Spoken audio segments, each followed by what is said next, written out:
এবার বাংলাদেশ বিষয়ে মুখ খুললেন ভারতের সেনাপ্রধান জেনারেল উপেন্দ্র দ্বিবেদী। বাংলাদেশ ভারত চলমান সম্পর্ক নিয়ে খোলামেলা মন্তব্য করেছেন তিনি। শুধু তাই নয়, বাংলাদেশের সেনাপ্রধান জেনারেল ওয়াকারুজ্জামানের সঙ্গেও তার সম্পর্ক নিয়ে মন্তব্য করে সমাজ পাতায় হইচই ফেলে দিয়েছেন।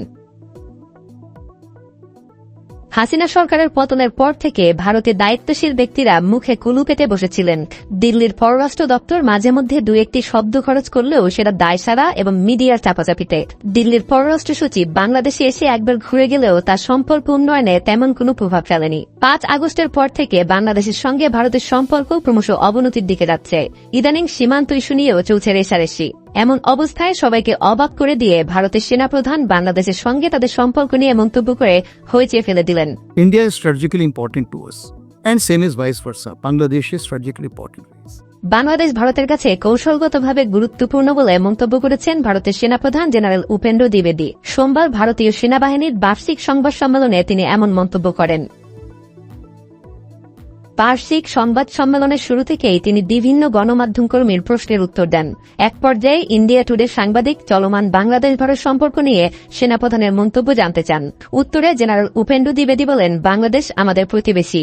দেশটির খুব ছোট্ট একটি অংশ ছাড়া পুরো সীমান্ত জুড়েই রয়েছে ভারত। আমাদের সবসময় একসাথেই থাকতে হবে, কে অপরকে বুঝতেও হবে। এমন কোনো কিছু করা উচিত না যাতে আমাদের সম্পর্কে নেতিবাচক প্রভাব পড়ে। Which is the other country which shares border with Bangladesh? It's a small portion, if you see, is on one side, on the southeastern side, otherwise it's all India. Therefore, we are the neighbors, we have to live together, understand each other, and any kind of animosity is not in each other's interest. দু দেশের সম্পর্ক উন্নয়নের বিষয়ে ভারতের সেনাপ্রধান বলেন, এমন প্রশ্ন কেবল নির্বাচিত সরকারের সময় আসতে পারে। বর্তমানে বাংলাদেশে যে সরকার রয়েছে তাদের সময়ে নয়।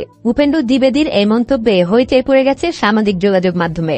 ভারতীয় মিডিয়াও সেনাপ্রধানের এমন মন্তব্যকে ফলাও করে প্রচার করছে। কেননা সেনাপ্রধানের এই মন্তব্যে অনেকটাই স্পষ্ট যে তারা অন্তর্বর্তী সরকারের সঙ্গে সম্পর্কের উন্নয়ন কিংবা অবনতির বিষয়ে মোটেও চিন্তিত নন।